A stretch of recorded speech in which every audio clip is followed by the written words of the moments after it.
Inside Walls Unit, where Texas executes. There are prisons all across the United States. And then there is Walls Unit.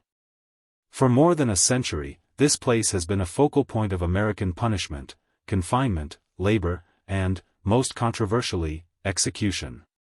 Since the modern era of capital punishment began in the late 20th century, no facility in the United States has carried out more executions than this one. Not a secret site. Not a hidden black facility. But a prison sitting just blocks from homes, churches, and schools in a small Texas town.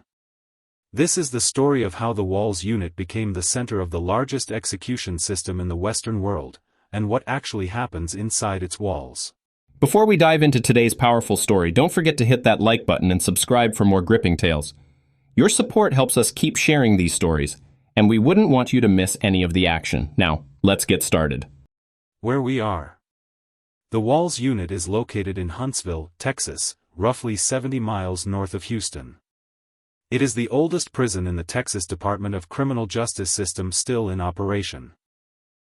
Construction began in the mid-19th century, long before electric chairs, lethal injection, or even modern prison standards existed. At the time, Texas prisons were designed not just to hold inmates, but to make punishment visible. And from the very beginning, the Walls Unit was designed to be seen. A prison built for the public eye. When the prison first opened in 1849, it was called the Texas State Penitentiary at Huntsville. Executions were not hidden. They were public events. Executions by hanging were carried out in counties across Texas, often before large crowds. The practice drew criticism, disorder, and sometimes violence. By the early 20th century, Texas lawmakers made a decision that would permanently change the Walls Unit's role in American punishment. Executions would be centralized. And Huntsville would become the place where they happened. Centralizing death. In 1923, Texas passed legislation requiring that all executions be carried out by electrocution, and in one location. That location was Huntsville. The electric chair was installed inside the Walls Unit, transforming the prison into the execution center for the entire state. From that point forward, every person sentenced to death in Texas would face execution here. Not in their home county. Not near the crime scene. But inside these walls. The electric chair era. For decades, the electric chair was the method used at the Walls Unit. Records confirm that hundreds of executions were carried out this way during the 20th century. The room itself was small. Witnesses, typically journalists, officials, and sometimes family members, observed from behind a glass partition. Texas did not publicize many details, but surviving accounts describe a process that was clinical, controlled, and deliberately restrained from public view. Still, Huntsville became synonymous with death sentences. The town did not ask for that identity, but it could not escape it. A town built around prisons. Huntsville is not home to just one prison. It is home to multiple correctional facilities, training academies, and administrative offices for the Texas Department of Criminal Justice. Prisons are the town's largest employer. Generations of families have worked in corrections. For many residents, the Walls Unit is not a symbol, it is just part of the landscape. But when an execution is scheduled, that quiet familiarity changes. The modern death penalty era. In 1972, the U.S. Supreme Court effectively halted executions nationwide. For several years, death rows across the country sat idle, including in Texas.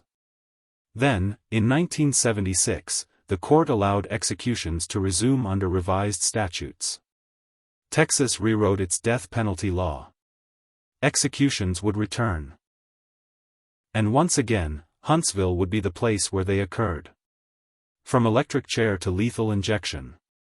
In 1982, Texas became the first state in the nation to carry out an execution by lethal injection. That execution took place at the Walls Unit.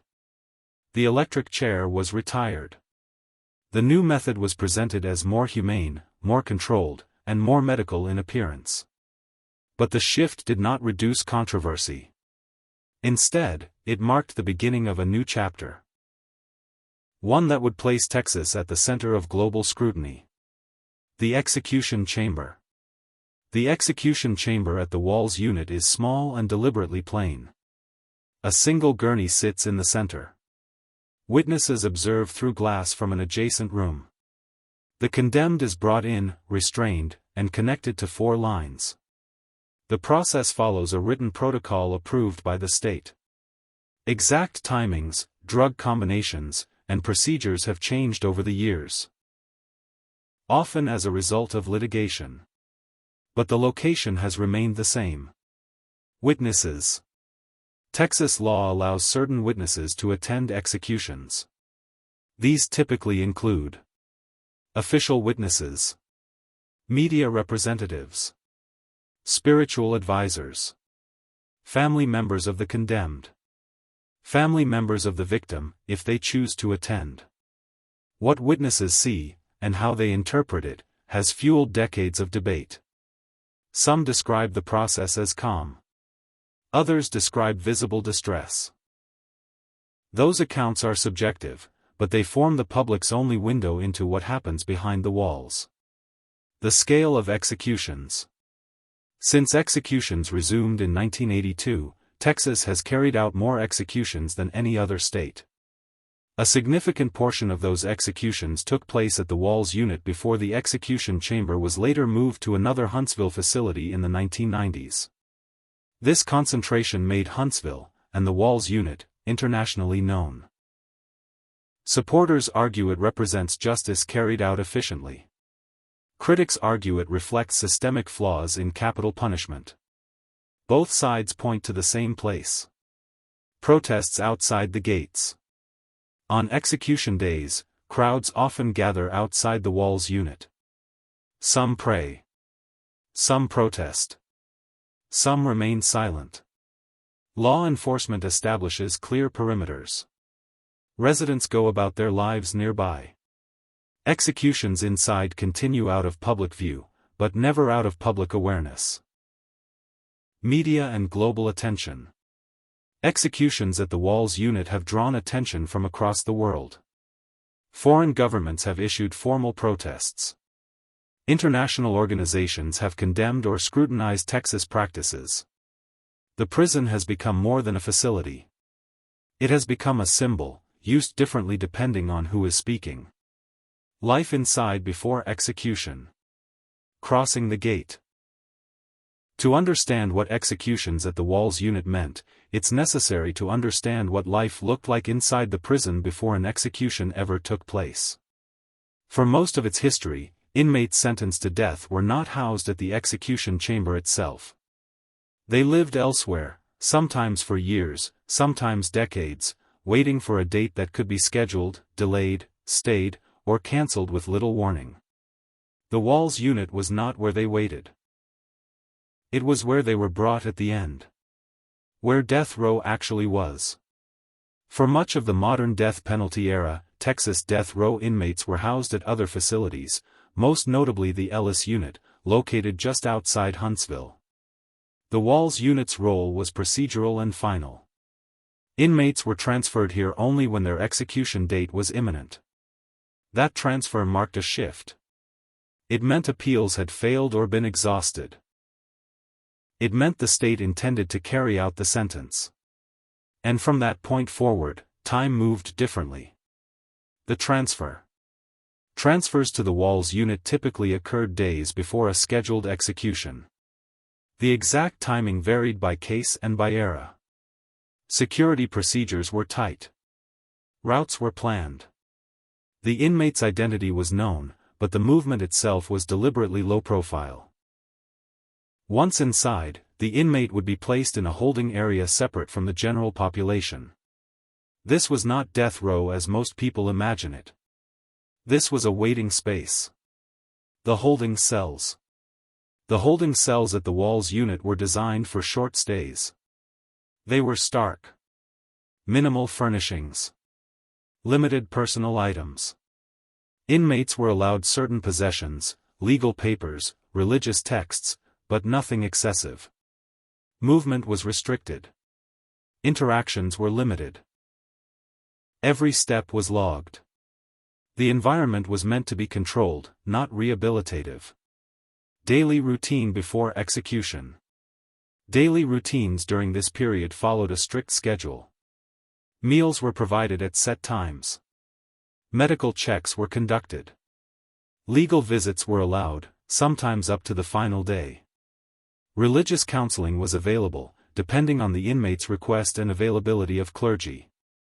Everything was documented. Every interaction was part of a record. The role of attorneys. In the days leading up to an execution, attorneys often worked around the clock. Appeals could still be filed. Emergency motions could still be heard. Court sometimes issued last-minute stays. Other times, they did not.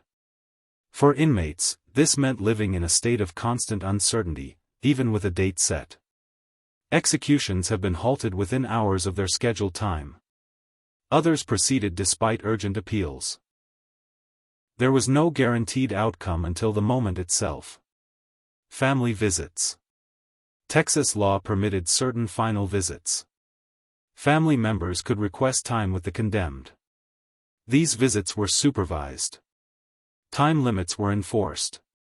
Physical contact rules varied over time and by security level.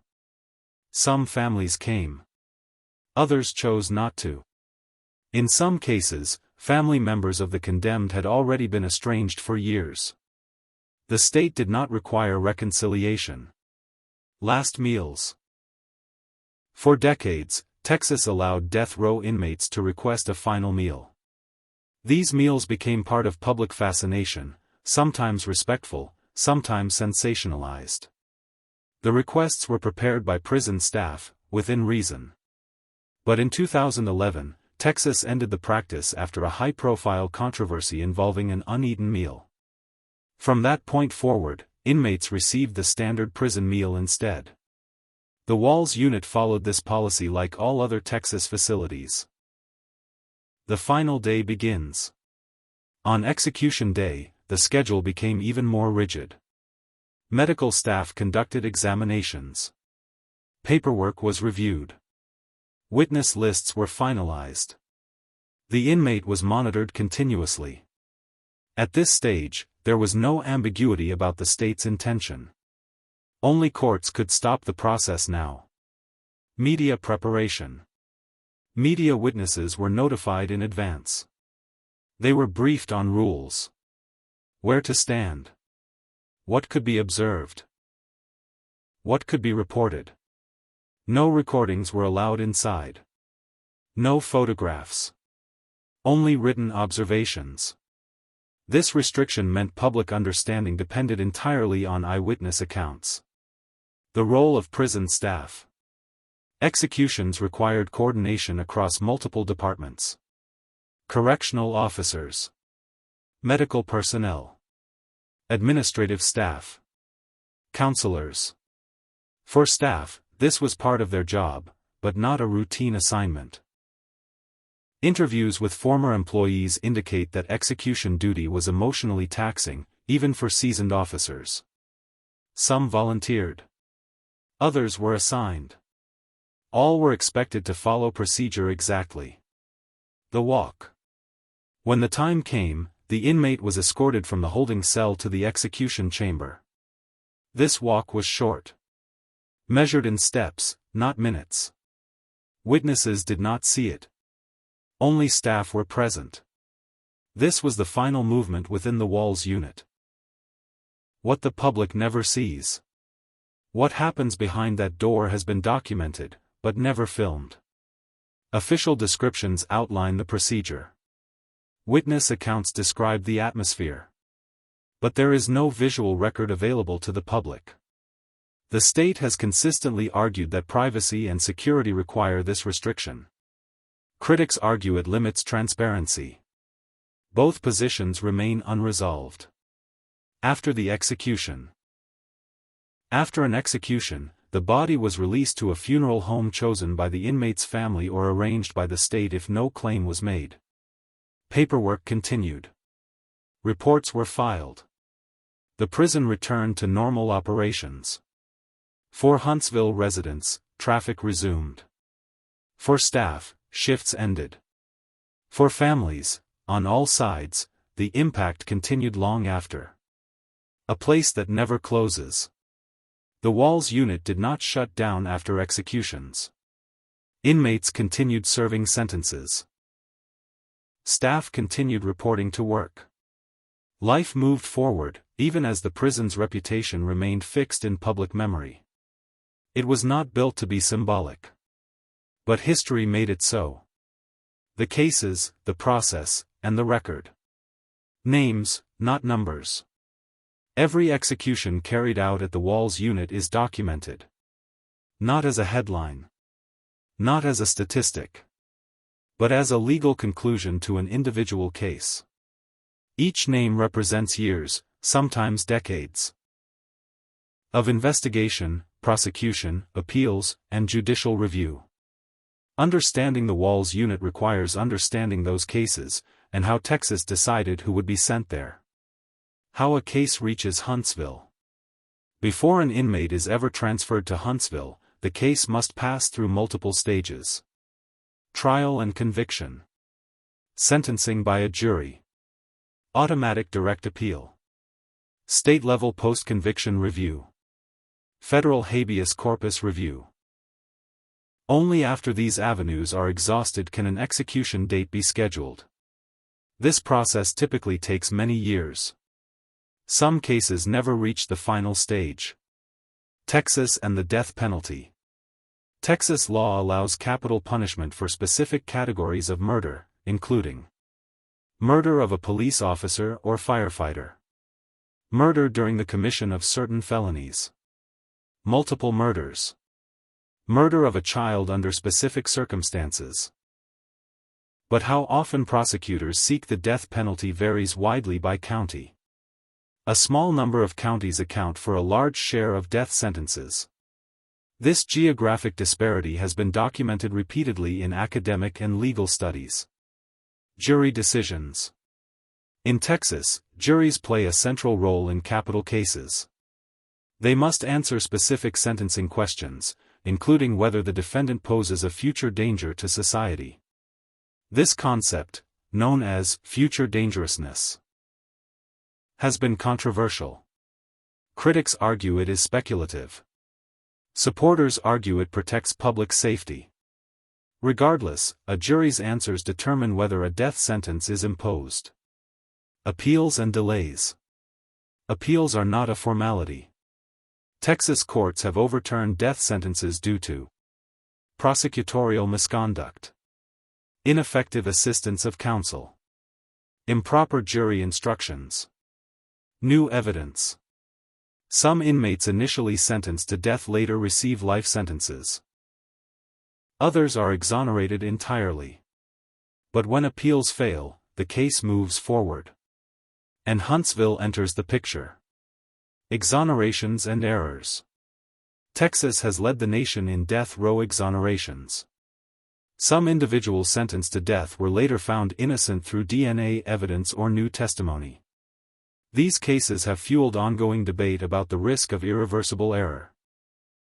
The state has responded with reforms, including improved forensic standards and access to post-conviction DNA testing. Still, critics argue safeguards are not sufficient. Supporters argue the appellate system works precisely because errors are identified before executions occur. The role of governors. In Texas, the governor does not have unilateral power to stop an execution. Clemency recommendations come from the Board of Pardons and Paroles. The governor can accept or reject those recommendations. Historically, clemency has been rare. In most cases, executions proceed as scheduled. This structure places significant weight on earlier judicial decisions. International cases. Some executions at the Walls unit involved foreign nationals. International law requires that arrested foreign nationals be informed of their right to contact their consulate. In several cases, this did not occur. Foreign governments protested. International courts weighed in. Despite diplomatic objections, executions proceeded. These cases intensified global scrutiny of Huntsville and Texas's death penalty practices. Media witness accounts. Because cameras are not allowed, media witnesses provide the most detailed public descriptions of executions. Their accounts focus on observable facts. Timing. Movements. Verbal statements. Physical reactions. Some describe calm procedures. Others report complications. The state reviews these accounts but does not officially comment on subjective interpretations. Complications and controversy. Over the years, some executions at the Walls unit raised questions about lethal injection procedures.